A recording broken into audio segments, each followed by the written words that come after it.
Yo, welcome again to Subs Lie, Dubs Lie, a comprehensive anime podcast. It's your boy Jay, aka Versace Vegeta. I'm here with that boy D. Yes, sir. And we are joined with a couple of very, very special guests. None other than the Lookout's own Mills and JG Okotsu. What's up? Yo, we're here. It feels amazing. This was an unfaithful encounter that was supposed to happen. For real. Our debut. Very, very much so, man.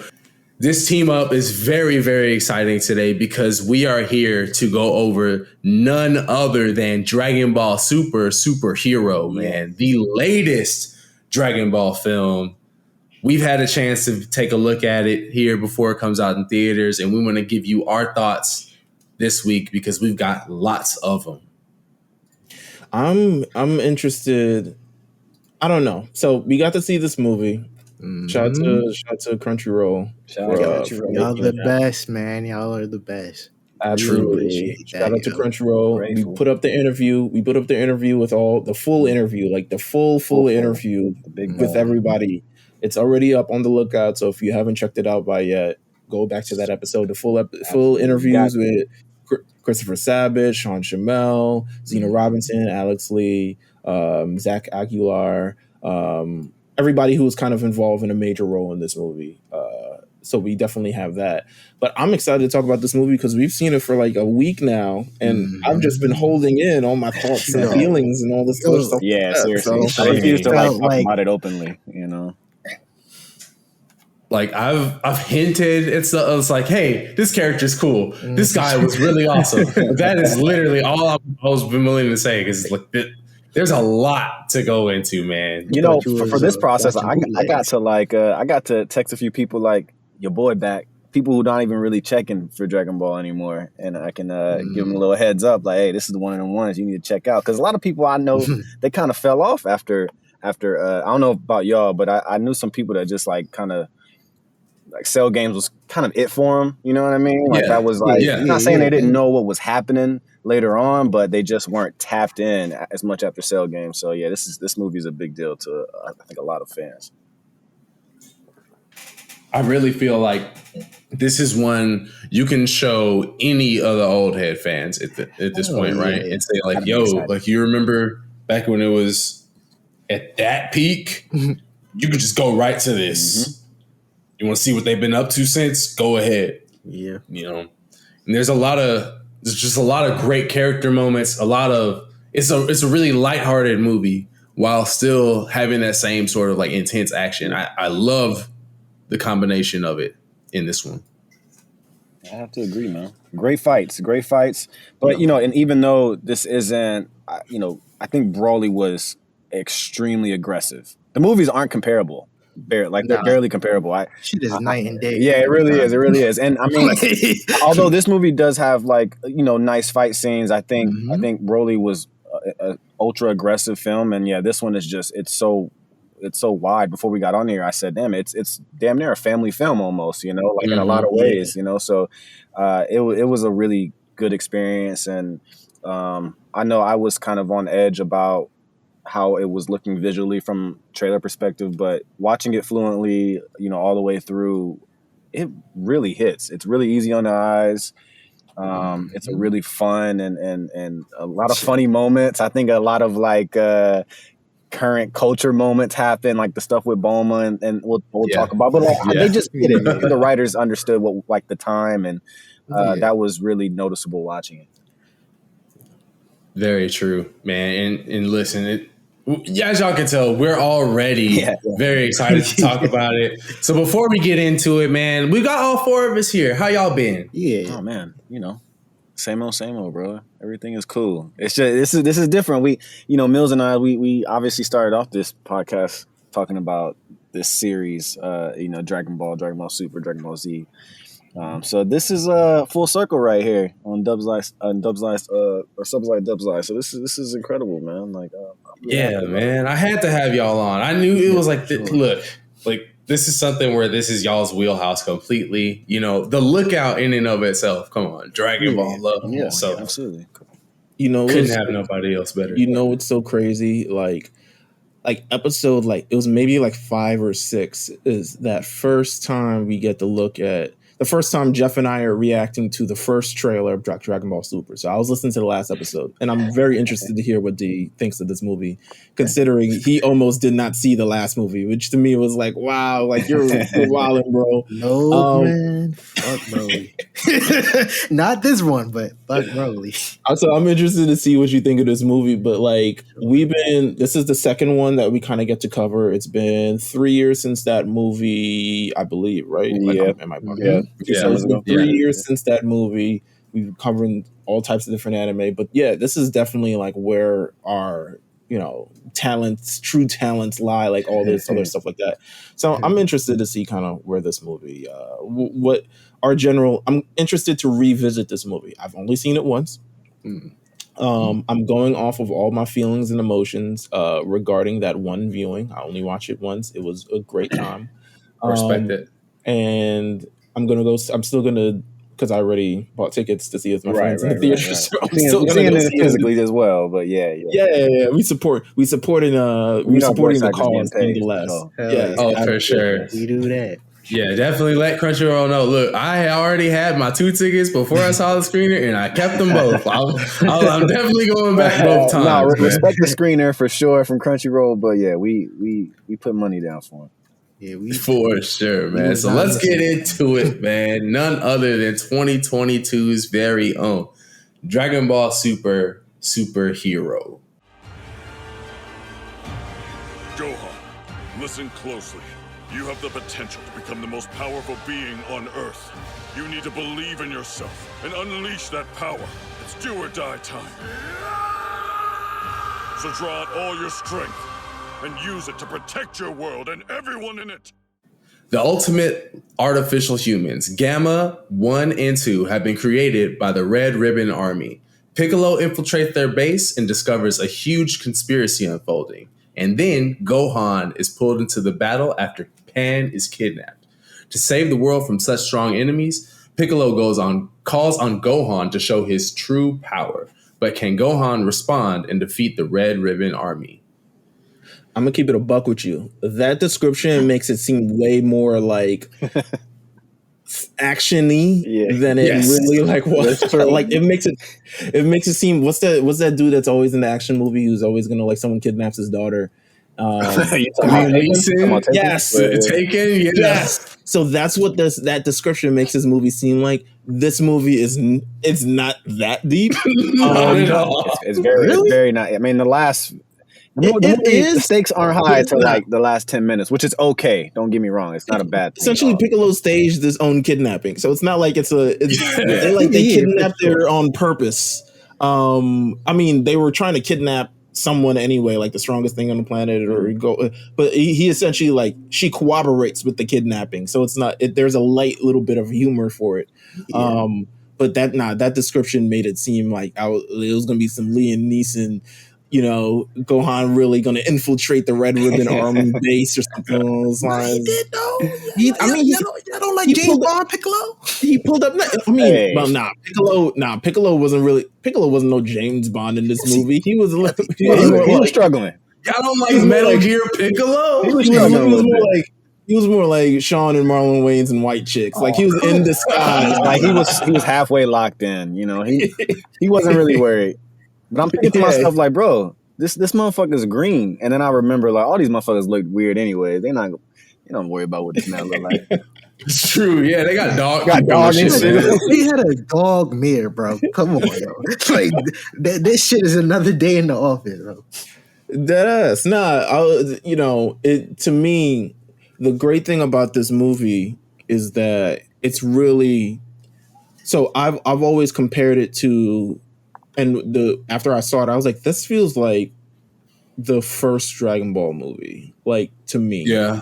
And especially with, like, the one with Gohan getting kidnapped and they going into the thing to face all the villains, and then the villain comes and super strong, all this other stuff. He's even studying insects in the same movie. It's exactly. It's a nice little bag. Yeah, that's what I'm saying. I was like, yo, this feels more. While Dragon Ball Super Broly felt like the cinematic epic this feels more of like, okay, this is a movie that you can just kind of like relax, enjoy with the family. You can still, I think the rewatchability for this movie, and maybe we get towards that end, it's still very high. Sure. It's gonna be high. I agree. It just doesn't hit like, it's not like blockbuster, you know. Nah. I don't look, and I don't mean that in a bad way either. I don't actually don't mean I it disrespect. It's more on the lines of, they had a poster for you to look at, and you could say, damn, Broly versus Vegeta versus Goku. And you knew what you were getting. And in this one, obviously outside of leaks, we didn't really know what the deal was outside of a few, like, Pan's being trained by Piccolo. Wow, nice callback there, and obviously the red ribbon had been confirmed through the trailer, and we have Gamma 1 and Gamma 2. But even looking at Gamma 1 and Gamma 2, we just knew they weren't the big bad. You know what I'm saying? Like, they were just assets to the bigger plot. So yeah, I honestly, it was fine. Like, if you didn't look at leaks, you were probably really, really happy with the outcome of the movie. But I do feel like there was some space for opportunity in the film. But I mean, at the same time, it being completely different from Broly, I understand the temperature of the movie and how it went the way it went. And it's a lot. I mean, I consider a lot of it fan service, and I appreciate it, honestly. So yeah, I had a really good time. Very much so. I would agree with it being fan service, because there's a lot of it that is just nods to past events in Dragon Ball, or past characters, even showing in little tidbits of like stuff from like Dragon Ball Fighters, right? Hey, bro, like, I love the redoing of some Dragon Ball scenes or some Dragon Ball Z scenes. They showed Trunks and Frieza from a different angle. The beginning of the film showed like some really cool Dragon Ball, like new age Dragon Ball visual. I keep telling Mills, like, man, how would you feel if they remade Dragon Ball? Like just looking beautiful from a different level. I mean, this shows what they could do, and that's appreciated too. I think those are just nice callbacks. That's really true, because for a 3D movie, this has some of the best 2D Dragon Ball animation ever. There's one scene where Piccolo's describing the Red Ribbon Army, and like it shows all of them in that room in a shot, and it's just like a 2D still. And I was just like, oh shit, like clean. That looked really good. Clean shot, yeah. Like I know it would be a crazy budget for Toei to give us something of that quality on a weekly basis. I can't imagine it, but fuck, I want it. I can hope. I'm not gonna lie to you. I can hope, because I'm one of the ones that I like Dragon Ball. Me and Mills actually both enjoy it to some degree, but like, yeah, obviously, it's not the easiest thing to sit and watch. Visually. Yeah, obviously it's old, but yeah, I salute the new stuff, man. That was a really nice touch. Yeah, they really did that with this one, man. The animation, they went with Chikashi Kubota, who's worked on a few other bits and pieces for Toei through like One Piece and whatnot. So you can tell that they're going for more of that evolved Toei animation style that we get with shows like Dragon Quest, the Adventure of Dai, which is currently airing, right? So seeing Dragon Ball get that modern touch, very much welcomed. Hell yeah. I want to know, D, when it comes to like this sort of take on Akira Toriyama's like humor and his overall old style, where do you feel with how this matches there? This shit is up there. It's a new take on his humor in a sense, because like the Bulma shit, like it's like a modern day version of his little comedy / gag shit in early Dragon Ball, which is always appreciated. Like, I'm glad to see that he's just not stuck in his old ways completely. Like, he's new to change. Like, he's the whole Piccolo FaceTiming and shit. Like, that's hella funny. Mm-hmm. Like, you don't expect that, really. That was probably one of my favorite visual gags in the whole movie. Like, of course, Piccolo wouldn't know how to properly hold the shit. So he's just looking like somebody's uncle in the screen. Yeah. Like, this shit was hilarious. Like, I'm glad, like I said, I'm glad that Toriyama, he's moving with the times. He's not letting the old times wash him up completely. Like, he's tapped in. I mean, he's been around. He's been around. He's seen the landscape of things. I'm pretty sure he's tapped in to other aspects of what people find funny in anime and so on and so forth. So I'm glad. I'm very glad. Yeah, I would agree there. It does feel like a more of a refreshed style on his comedic takes. Because it feels a lot like some modern anime, like My Hero in some pieces, or like the One Piece type of humor, right? Just doesn't stay stuck on like, Roshi's a pervert. Yeah, that's what I was just about to add on to, like, yo, it's way more like, this is the comedy that's way more acceptable for this time. Like, we're not relying on naked gags and all sorts of things. Like, we're not relying on Bulma being naked and shit. And all that. Like, he's moved on. Like, he clearly knows that, hey, that shit is not flying, bro. No, that's actually a really great point, because I totally agree with the fact that Dragon Ball Super has slowly separated themselves from the perverted kind of aesthetic that they did carry through like filler scenes, which I know, like, it's kind of a part of the culture of anime at times and a lot of things, and not just Dragon Ball. A lot of anime have moved on from it, and it is really good to see that they have too. And look, the small touch of Bulma wishing to make her butt a little firmer, the BBL jokes, like, that works, without it being risque or like, weird, or like, I think it's just funny, and it's also an ode to the Broly movie, where she was, her and Frieza were,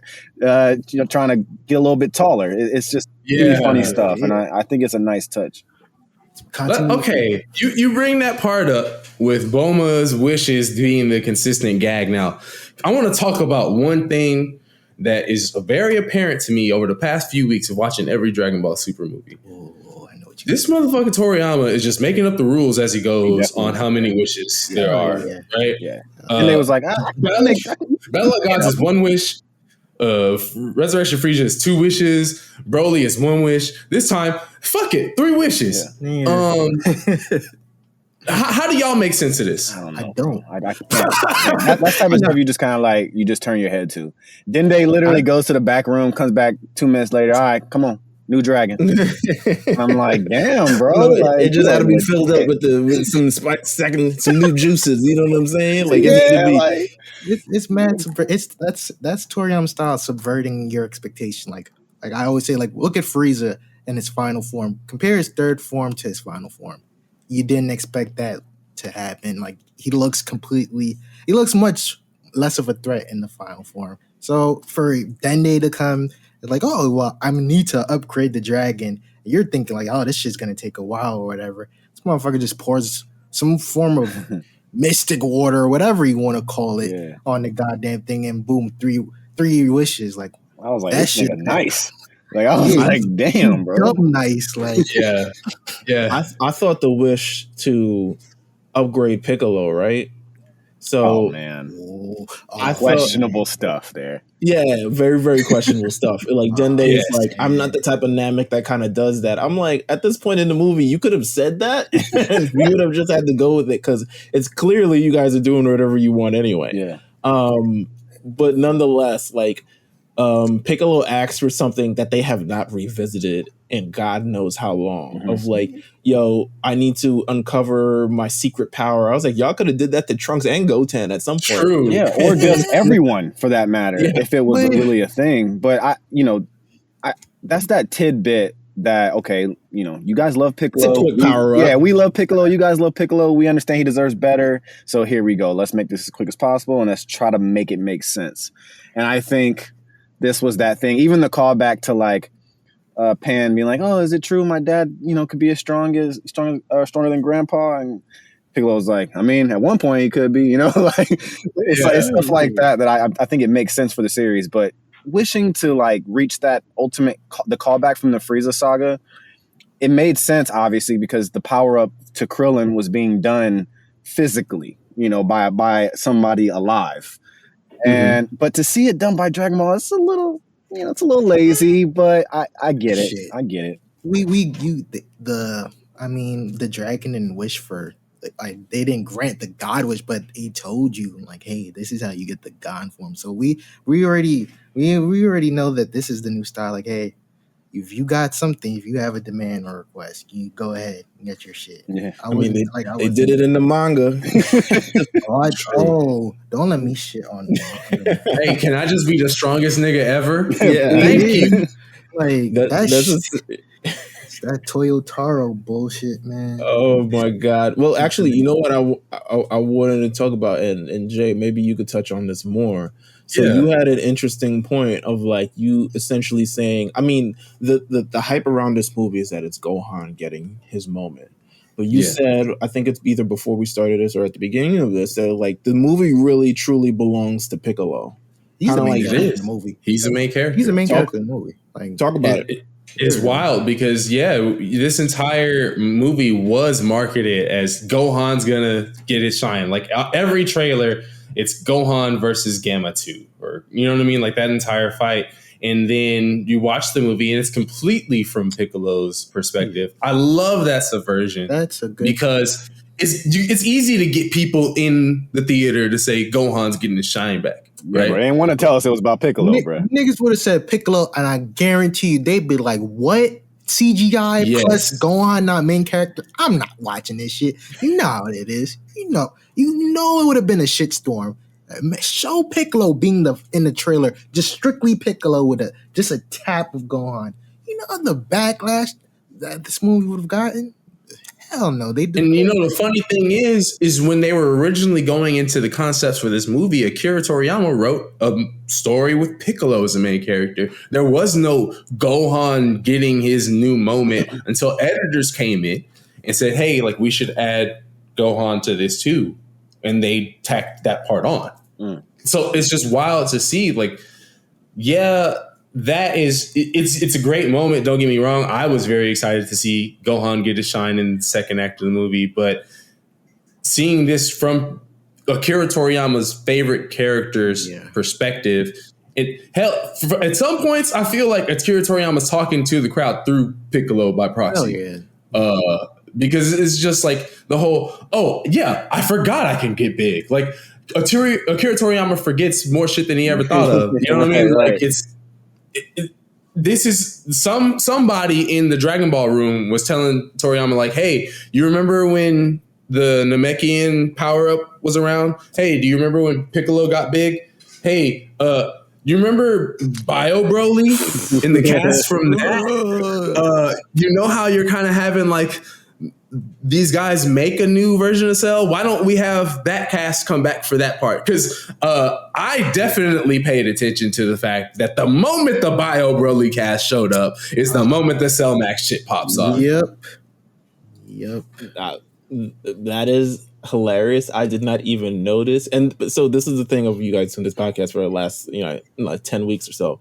Mm-hmm. I did not notice that they were the cast of Bio Broly during this movie. I was like, I'm just not realizing it. I was like, wow, damn. At least they get a second run at it. I'm about to say that must have been an interesting phone call. So let's do this over with like actual stakes. Yeah, you know what I'm saying? I got a budget. Yeah. So I love that, and also hate it as well, because I do think, to be honest with you, it's really their own doing of why you can't really make a movie about Piccolo, and if for it to be any kind of like massive thing without any blowback or something, it has to like center around a Saiyan. That's kind of their own doing for not really making characters as important or really like, thing going back to Goku, and I would love to talk about the minor Goku and Vegeta parts at some point. Oh, for sure, because I love that little section. We got a little bit, but we got enough, to be honest with you. But that's kind of their own doing, and I really feel like I've always wanted the Piccolo story to be told. I've realized it's probably not going to be told on a fully budgeted film. That's just not going to happen.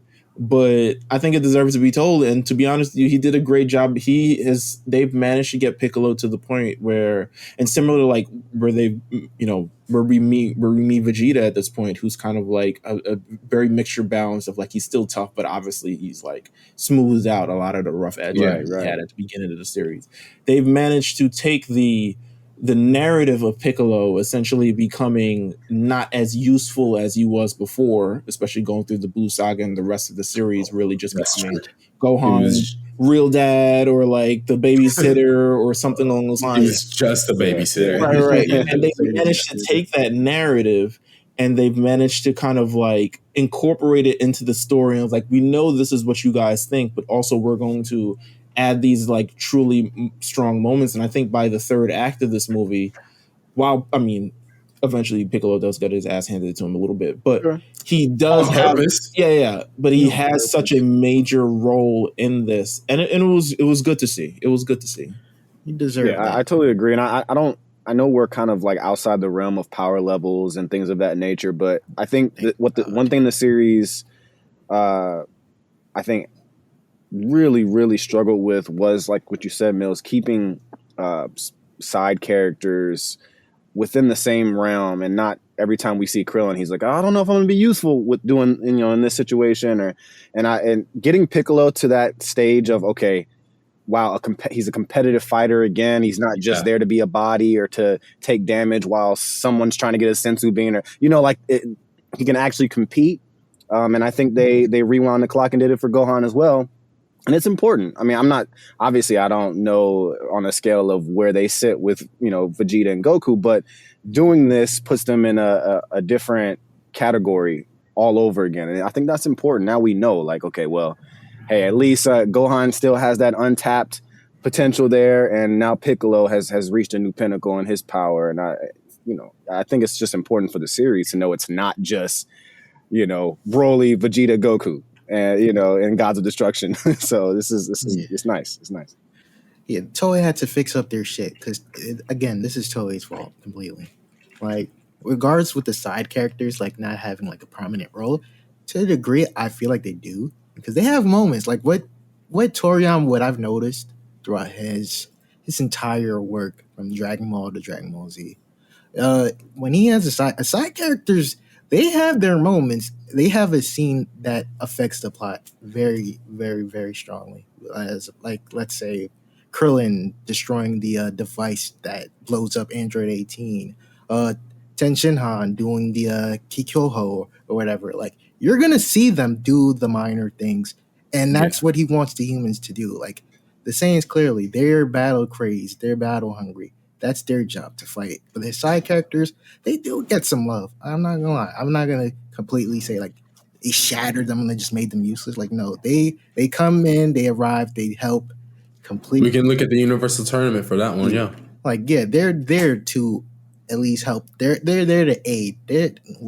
Realistically, from the jump from Dragon Ball, like, you've never seen any side character take on a main villain and win. Like, that's not what they're aiming for. That's not what the plot aims I know. for. I just think it became predictable at times, though, throughout the series. That's true.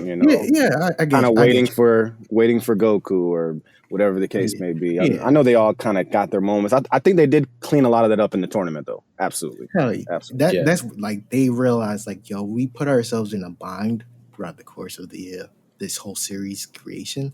Let's try to at least like one last hoorah to fix everything up. Yeah. Except for Yamcha. Yamcha gets shit on.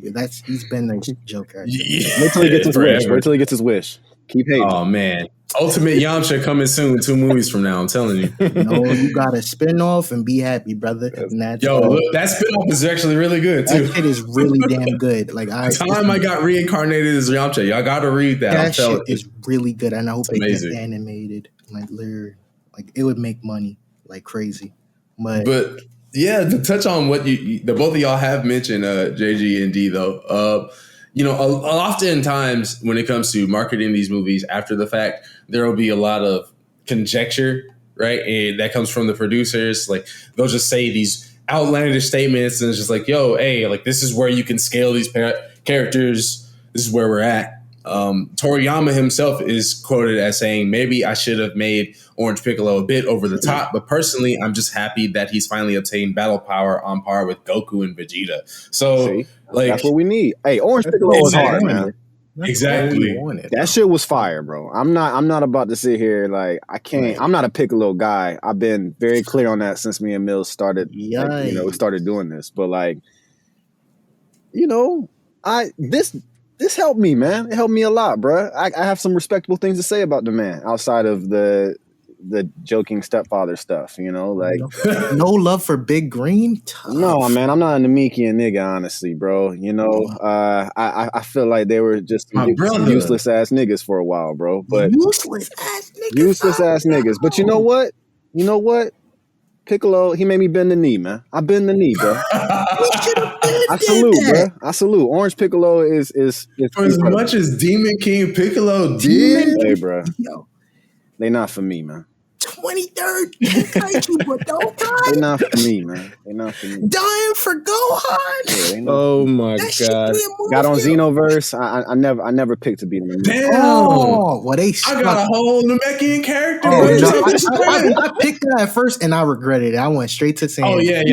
Listen, my Saiyan is my main one. Damn it! But I was pissed. I was like, man. I'm looking at all the different forms for folks. I'm like, wonder what the hell a Namekian's gonna get. I turned to the big old nigga from the 23rd. I said, yo, let me delete this nigga now. If orange is an option on 3, I might be there.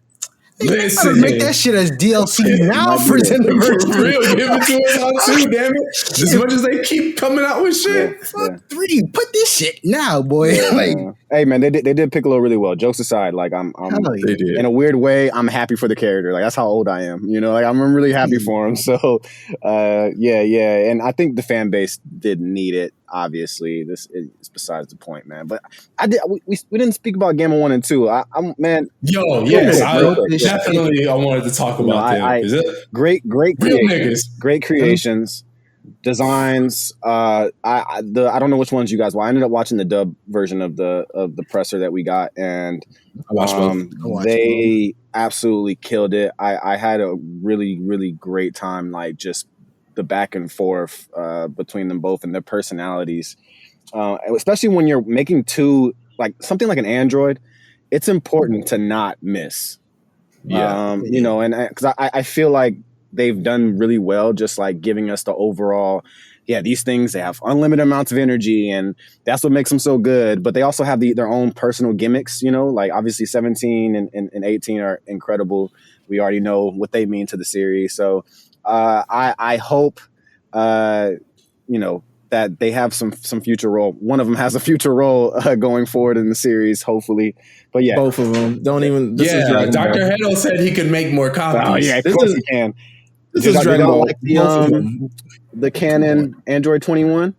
Well, I mean, they didn't call it. I love that we got Vomi in there for that little split second. I'm really happy to see that. I just want to say this. So it's good seeing a new set of androids. I think it's amazing. It's clear that they were built by Dr. Hito from this. And you kind of see now the influence. Like you look at Android 17, 18 and kind of see the influence that Jiro kind of had on them personality wise and like their mission wise, which is just essentially to destroy and stuff like that, but also still having like they still have a little sense to be human and stuff like that. These guys are just more so like, thing with justice. And I think it's Dr. Hito's like entire mantra, just like inspiration of like superhero stuff. I want to be a superhero and want to save things. And that's kind of what comes out through Gamma 1 and Gamma 2. They aren't really terrifying androids, which I don't even know if it's a sign of the times that they're not terrifying androids, or more so like this is just the creative direction that we're taking.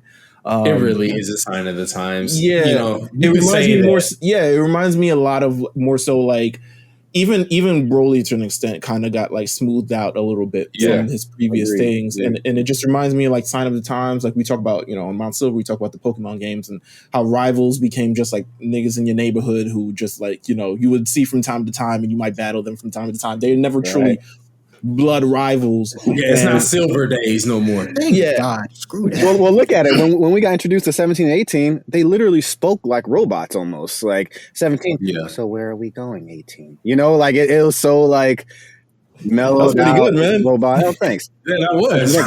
but in general, like y'all know what I mean. These guys have so much personality. You forgot they were created. Like they're like robot or android. Yeah. You don't even think about it. So they have so much personality. So I would agree with y'all as far as like saying it's definitely just the times, Yeah.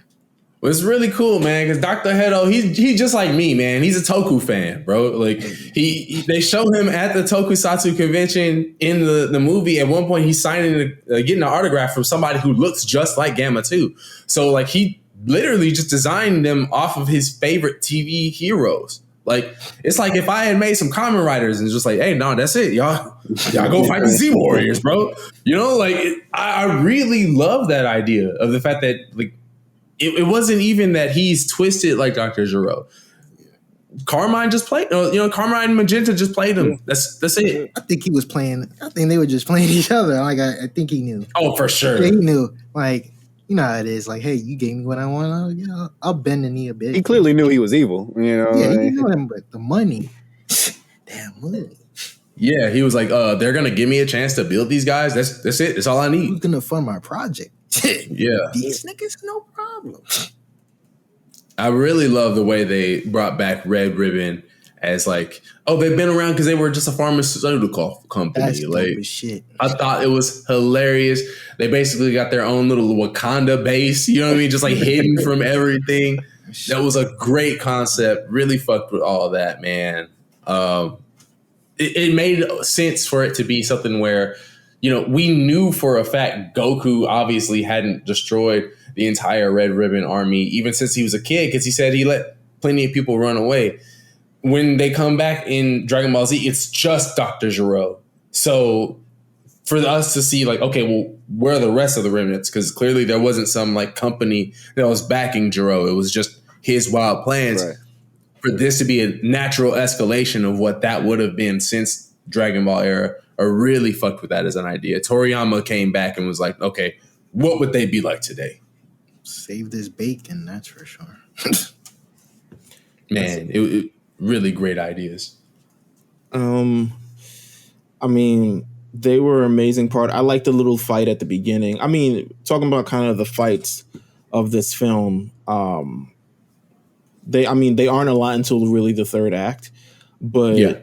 I think that fight at the end, and I mean, I'm sure we'll talk about the transformations, especially the one of Gohan. We actually haven't talked about Gohan, which is crazy. Yeah, that's exactly what I wanted to talk about next. Well, let's talk about Gohan. Let's give Gohan. Gohan was nerding it up, and then he got thrown back into the throes of battle and stuff like that. Let's talk about Gohan a little bit. Sure. He looks 17 still when he's not Super Saiyan. He's like a young man. They age well. He's regular. He got that Saiyan genes. You know what I mean? His hair is a little. He don't get the cut every weekend like he thought. He used to back in the day, or you don't get the bowl cut that he used to get back in the day. But he's still, he's still moving and grooving and stuff like that. He's doing his research. He's focused on that. It actually, my man's getting to live the life he always wanted. Just absolutely. Like his father, man. Absolutely. Yeah. True. Every time I replay that movie in my head, it's like, damn, he is more like his father than anything. This is why I laugh at Piccolo is his dad. Like, nah, bro.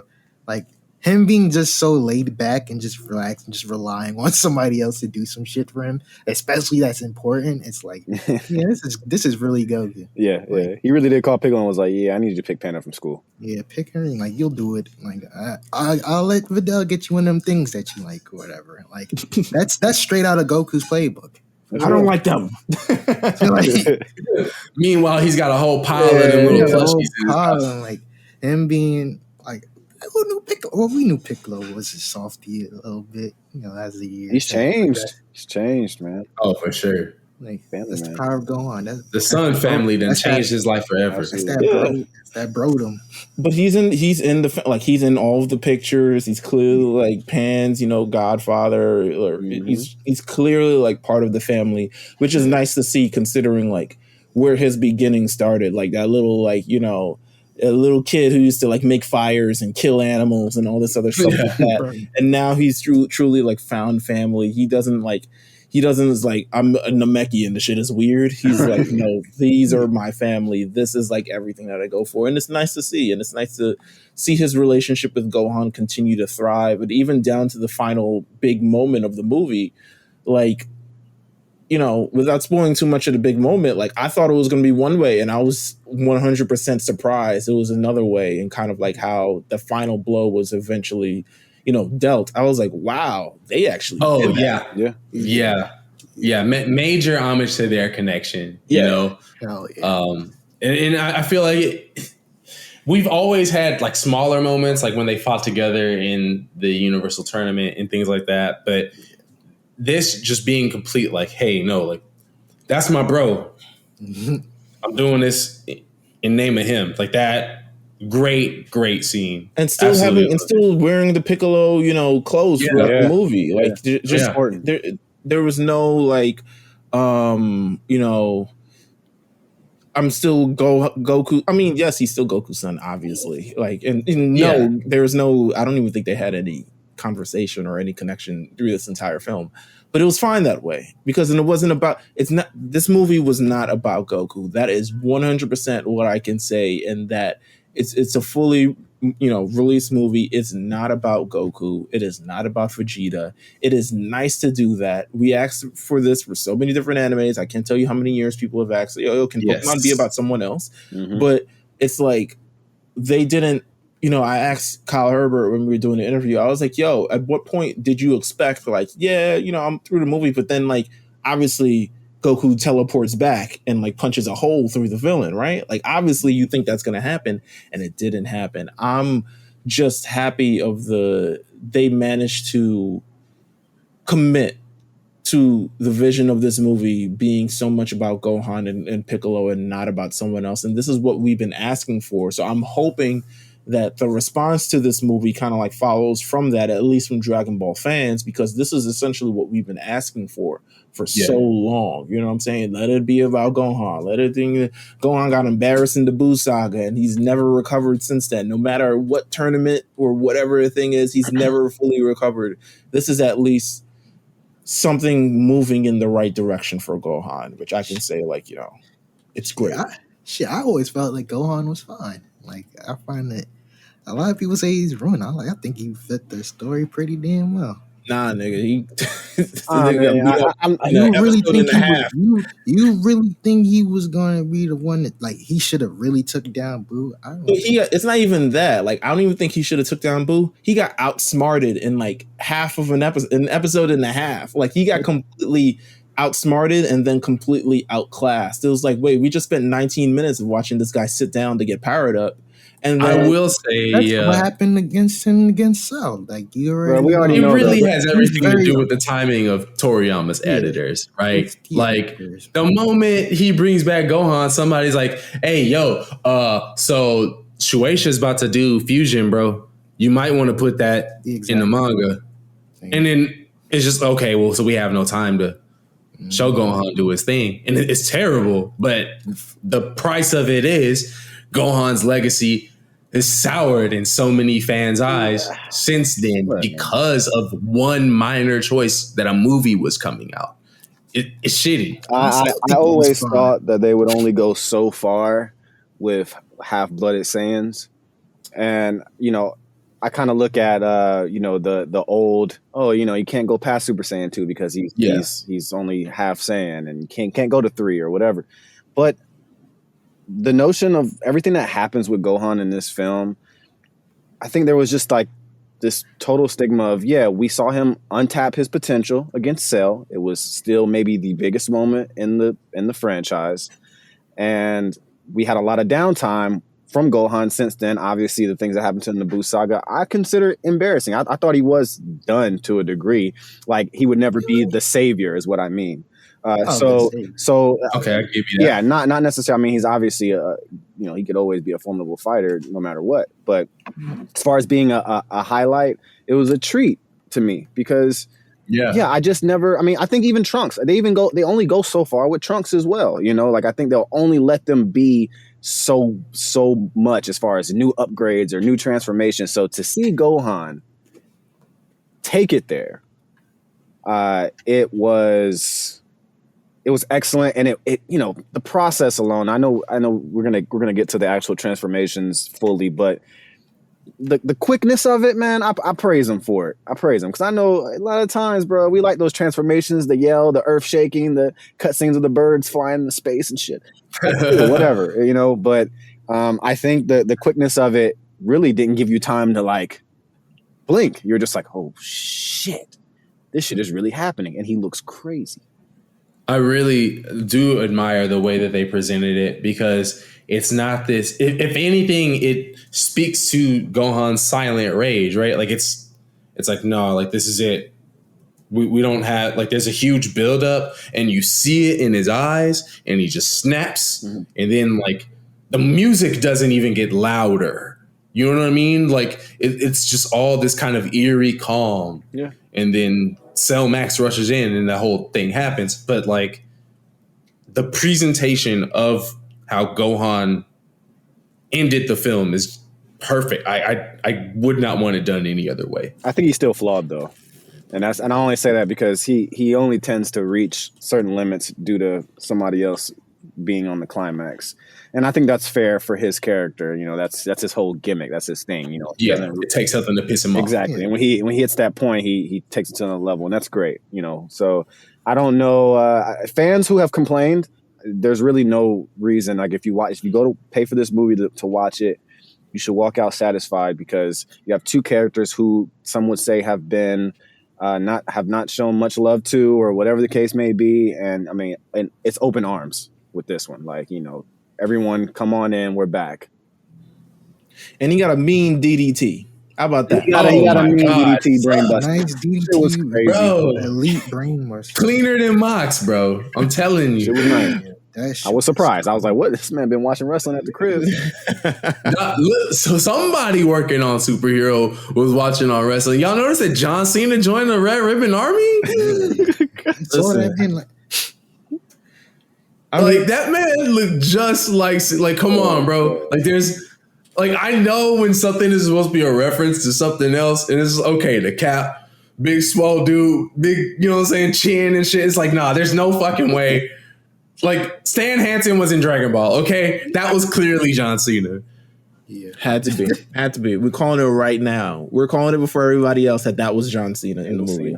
And when it comes out that it was inspired by this, always reference Dubslide. Always. Yeah, it's a Lookout exclusive.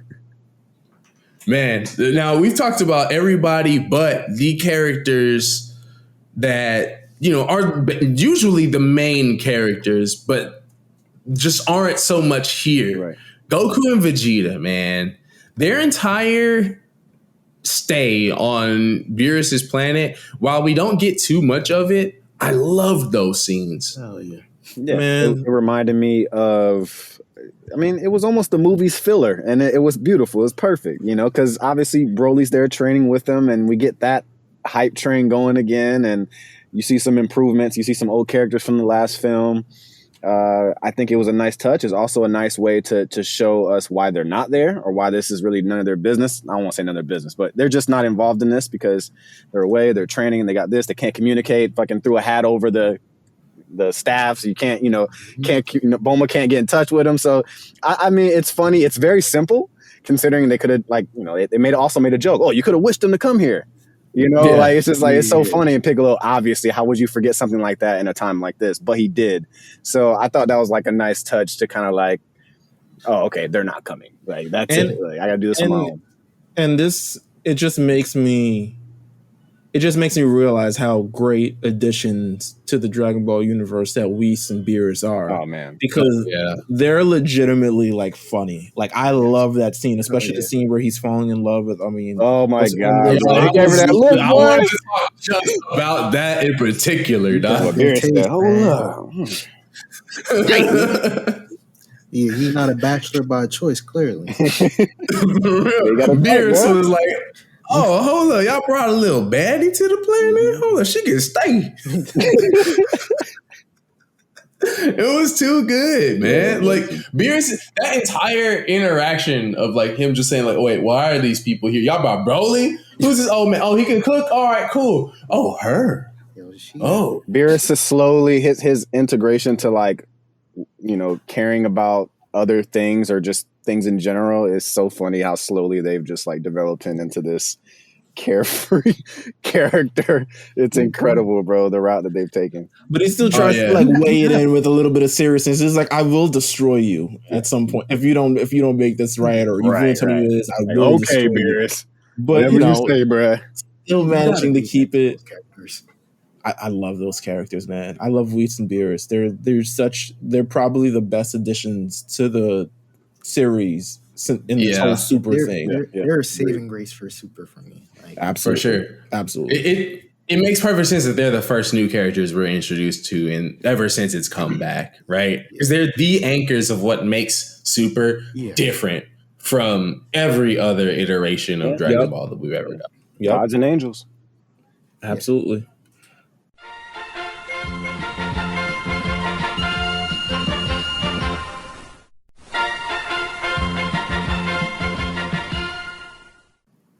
So, listen, you know, all that said, we got this Orange Piccolo, this Gohan Beast form with these guys here. Now they've been introduced to a higher echelon of power. You could say we have an entire, like, Universe 7 stacked. Right? Yeah. More than ever. If they ever decide to run it back. Yeah, they don't want to run it back. Like, they getting their ass. I don't think anybody wants to check for Universe 7 now. These niggas different now. They getting their ass whooped. I said it first. I don't know, bro. Their ass whooped, man. I don't think we won't get a tournament for a while. It's gonna be a long time before they decide to do some shit like that again. Nah, I feel like I don't know because I feel like every so often, especially with Super and stuff like that. I mean, in Z, it was a long time that we got it. Shit, we didn't get a tournament to the last damn arc. Z, yeah. But I feel like with Super, and because it plays up so much of the Dragon Ball lore and always does these callbacks, I feel like a tournament is not too far of a stretch away. Now we got to be at least 2-3 arcs away from the next one. We're definitely getting another tournament. Like, yeah. Especially if the series continues. But Universe 7, listen, everyone got their little own marketed form and stuff like that. Everyone got their own different kind of hair color or skin color. Different now. Everybody different. You could sell Orange Piccolo toys. I'm not sure how much they're gonna sell, but you could sell them. But you can sell.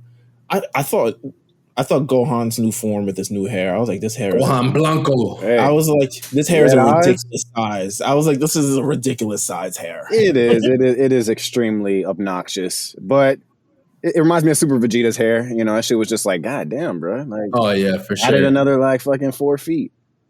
It's completely a callback to how Toriyama originally did Super Saiyan in the manga.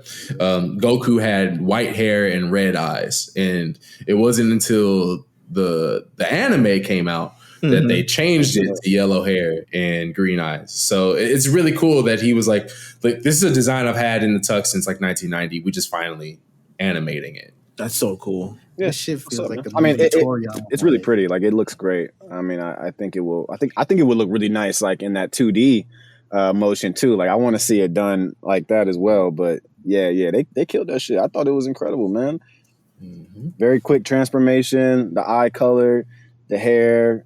I think his movements, his abilities. Really, really dope. And I mean, that very, very special moment there. We kind of touched on it a little bit without saying it, but Gohan using special beam cannon to kind of like clear everything up was just chef kiss. Hell yeah, man. I mean, it all started there. You know what I mean? With Piccolo and Gohan, it all started there, and to see it all culminate, even down to the whole part where Piccolo was like, hey, what was that little move you did right there, nephew? That shit took you to take me 30 minutes. Yeah. It's kind of nice, though. It's kind of nice. Maybe do your rotation a little bit faster next time. Yeah, no, it was very, very good, man. I can't even be mad at Cell Max, man. I saw the leaks. All right. Yeah. So I'll be honest with you. When I saw the leaks, I didn't have any type of like, I didn't jump out my seat. I didn't say, it's Cell again. I didn't, nothing like that. I kind of just, I don't know. I didn't have any real feelings towards it, but I will say watching it in full, I like it. I like it a lot. I think it made a lot of sense, man. Like, it was one of those things where, damn, if you're going to bring him back, bring him back with no personality. Just bring him back as a fucking brute force, like, it's the only way. Cell's you can't just give Cell an hour and a half anyways, because he has goal, he has so much great dialogue, one of the greatest villains that we've seen. But this was perfect. This was perfect. I think if you're gonna bring him back one more time, I'm sure we won't see him again. This was definitely the way to do it. Yeah, for sure. I mean, it's not the same Cell, so that's really the only saving grace for me.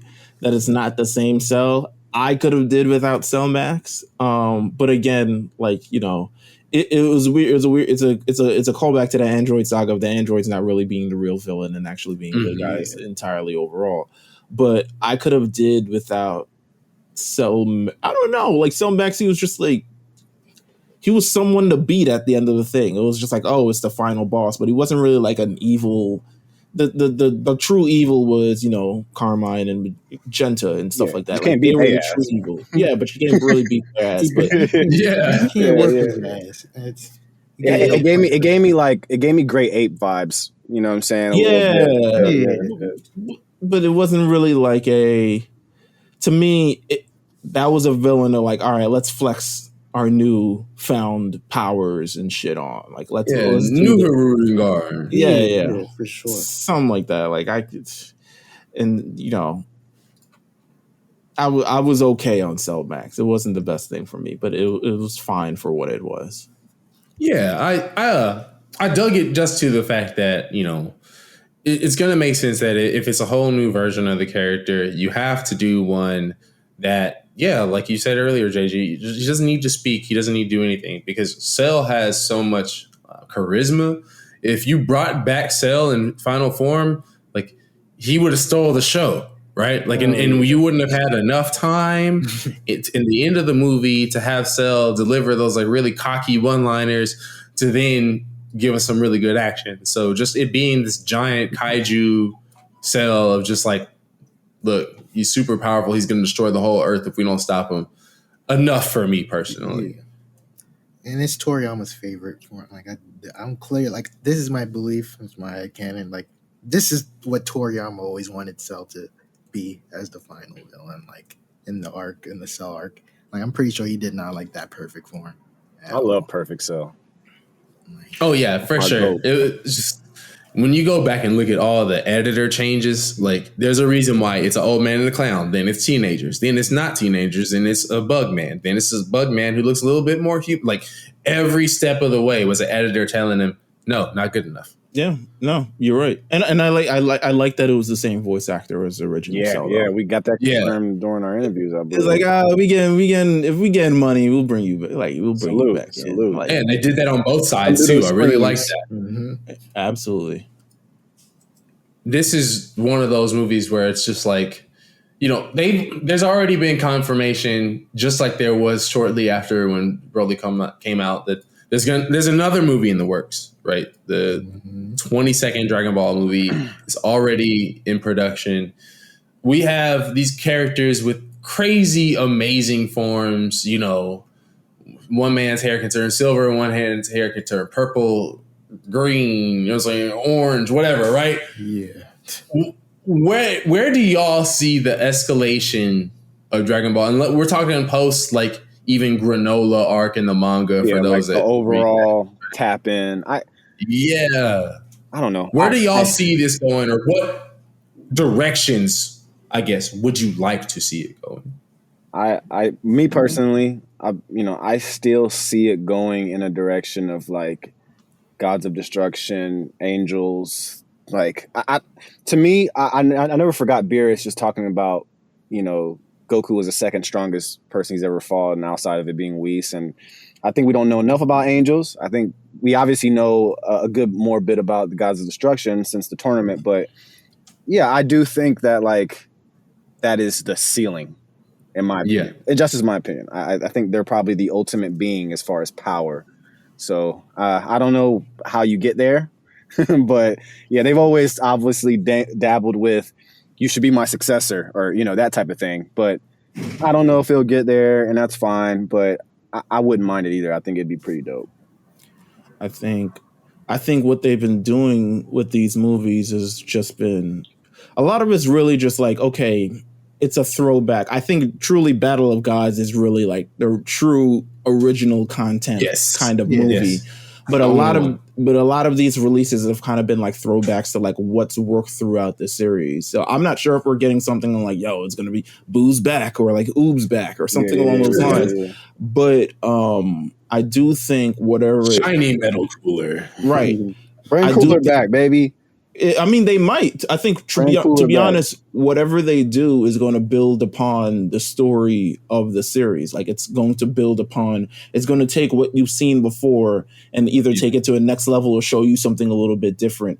I'm not sure if they'll go back to the super cinematic kind of thing, the very serious kind of movies, stuff like that. I think they could, but I'm not sure if they will.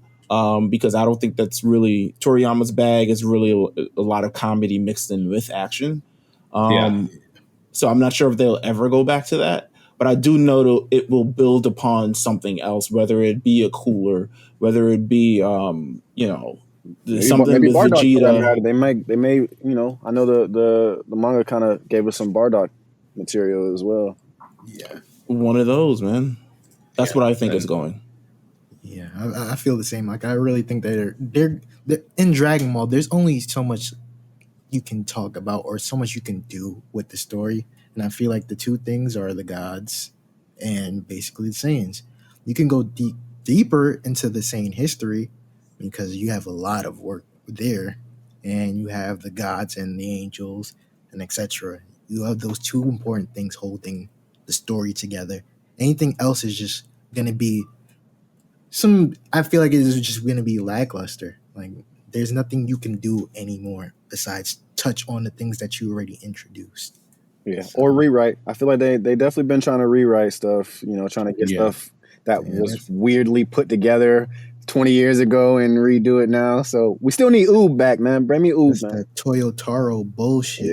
Yeah. We about to get new Hachiyak. Watch. Please, no. You know what I'm saying? New baby. Please, no. Hey, you know what? I like Baby, bro. You know what? I'll take that, to be honest. I'll take Baby over a plethora of villains, especially he was hard. Who. Man, I personally, okay, all right. So I've just been dipping and dabbling a little bit into just like what parts of Dragon Ball have we not touched yet? What are things that have been mentioned just haphazardly? I want us to go and talk about that damn Universe 12 time traveler, the first person who ever travels through time. Yeah. They brought him up during the Goku Black arc. They were like, that was the first person to create the first time ring. Where are we going to see what the fuck happened with him? Yeah. Toei don't give a damn. Obviously, they were making exactly what I was going to say. I just wrote that shit to make it make sense. Toei just... They were making up everything as they went, but god damn it, stop telling me about shit without bringing it to me. That's Dragon Ball's bag that I most definitely hate. Like, hey, we're just going to mention some shit that sound cool and just never tap on it ever again. Yeah, there's a lot. I mean, Beerus giving Frieza permission to blow up Planet Vegeta. Yeah. Hey, man, that's a story, bro. I mean, they talk about it in the manga, but then they just kind of really gloss over it. Like, I did, and what? So, like, what are you gonna do? Kill me? You gonna do? Yeah, that's what I'm saying. Like, you want this God of Destruction power or not? So I think it's time to move past the point of the post Z thing. That's what I think it is. I think it might be time. They're continuing to go up to that line of like, okay, they've been stretching especially with Goten and Trunks being older now. Absolutely. I think it's just time. You can go between whatever happened in Z and GT and kind of tell that story or whatever, how many amount of stories that you want to tell. And maybe not include Goku or have Goku fly in or some point or something along those lines. But I think we're past the point of like, we can go past the Z now. Like we can trickle, we can go a week after that tournament and kind of see what happens, like something, and build from there. And you can just like, tell a new story. I mean, we saw the end of Z and how everyone kind of looked and everyone looked older and stuff like that. Like we can tell that story. Like we can shape that story into something a little bit newer and not have to kind of like, you don't have to feel like you're way down at the fact like, damn, everyone is old AF now. Like you can say like they still do their thing. I'm gonna be so mad when it's like Broly just became a galactic patrolman. That's something that I wouldn't put it past him. Like, it's like that's how they explain how he was never around ever again. or like that's how they or erase their memory or some shit. Pull another Boo incident. Like, hey, you interacting with the gods and stuff, it never happened. I can see that shit happening. Like Toriyama's baby is that peaceful arc saga. That nice little last 2 chapters of Dragon Ball. Like, I don't think he ever like if there is anything moving past that particular arc, it'll be a one-off thing and that's it. I don't see him agreeing to him working on anything that's a time skip towards that last chapter. I don't think he'll ever touch that. Like, I'm thinking interesting. I really think so. Because if it would have happened, he would have done it already. He had an ample amount of time to do so. Well, Super's been going for a minute now outside of the movie. So we're going to see, man, because I mean, we already know the next arc is on the way for the manga, right? We already know the next movie's on the way. This is not a train that's ever going to stop. It's a lifetime franchise. You think One Piece is forever? Dragon Ball is forever too. Yeah, the money's different nowadays too for Dragon Ball. You just got to see what Toei and Shueisha is on, because like I said, Toriyama, as far as like giving major input, I don't think he can give a shit. Like, you'll tap into his shit, like you'll give like some ideas, but he's not being heavily invested with any of that. Like, that's gonna be a full on Toei thing. So let's see what direction they go with that. Either way, man, listen, I already know 2 years from now, it's going to be just another Subs Lie Dubs Lie Lookout crossover for Dragon Ball Super Baby's Revenge or whatever the hell they going to give us, man. Baby's back. We going to be on our GT Hive shit. Like, somebody got to defend it. So why not us? Dragon Ball Super. It's like the baby. Bring back I'm ready for it, people man. not going like that. Why has Vegeta been running out of the plot? You know what I'm saying? Let's not. Let's work around that. One short thing, I'm sure Vegeta and Goku will be back for the next one. I'm almost certain. Oh, hell yeah. Like, especially if this shit gets any terrible reception. I don't know how it is in Japan, but I'm pretty sure like this is like a one-time thing, regardless of the fact. But if it gets a bad backlash, you won't even see these motherfuckers Gohan and Piccolo. Let's see how it does in the States. I hope it does good. Definitely hoping for a big reaction, considering it's not being marketed as strong as, say, like Dragon Ball Super Broly. But hopefully the Dragon Ball heads all show up and show out for the showings, man. But yo, with all that said, I'm really glad to have had y'all on with us this week, Meals and JG, man. Of course. This has been so great getting to talk over this. Look, in my opinion, The GOAT movie. The GOAT. It's the GOAT Dragon Ball movie. Yeah. Sorry. Yeah, this is Dragon Ball. This is what it's supposed to be. This is Toriyama with like no limiters on him. Like, this is no editor telling him, "Hey, stop that shit. This shit sucks." Or sliders all the way up. Like, this is like, "Hey, this is my movie. This is my vision." He's on his full creative control shit, and you really saw how it is with him being not told what stinks or what doesn't stink. Like, you got Piccolo as a viable main character in the movie. Come on. Did you think that would happen a decade ago? Never. Hell no. And shit, as a fan of current like Dragon Ball Z back then, if you would have told me Piccolo's ever getting a movie, I'd have laughed at you. So it's funny and interesting how they really made a movie with Saiyans being the least of our issues in this shit. So, hey, for that, Mac is a GOAT for me, on top of it just being completely like a really good story, family friendly. The replayability of this movie is going to be up there like a motherfucker. Like, I'm going to run this back a bunch of times. Hell yeah. Easily. So, Meals and JG, what y'all got next as we still at the summer at Kame House, man? Mm-hmm. So summer's damn near over. I think we've been burning daylight on this island for 3 months at this point. A little bit. Yeah. Someone got food on the island still. Fan. We ain't got nothing, bro. We ain't got nothing left. I'm gonna go hit the store for y'all, man. All we got left. So this week we're supposed to do Tokyo Ghoul. Tokyo Ghoul will come next week. And then after that is our first kind of talking ever on the network of One Piece. So we've never talked about One Piece before. We're covering the East Blue saga of it. So we're talking about that. It'll be interesting and taking it back to the early prehistoric days of One Piece before it became 1,000 episodes later. It became whatever it was. So it'll be interesting to talk about that. Why are you laughing, D? Man, with respect. Respect. Like it's hilarious, but it's gonna be good. It's a big old journey you guys are taking on. I'm not taking the full journey now. Oh, slow down. Please don't waste your time. Yeah, I'm just taking a few steps, man. A few steps. But I got respect for him. You're taking the best part.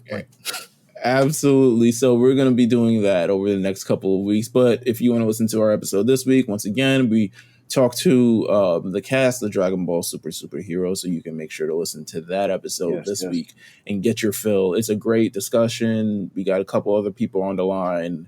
So make sure to tune into that episode as well. Superhero Week on the lookout, man. Gotta love it. Well, as always, man, love having y'all on. Can't wait till the next time. Thank you. Appreciate it. Until next time, though. Subs lie, dubs lie. We don't. We out of here.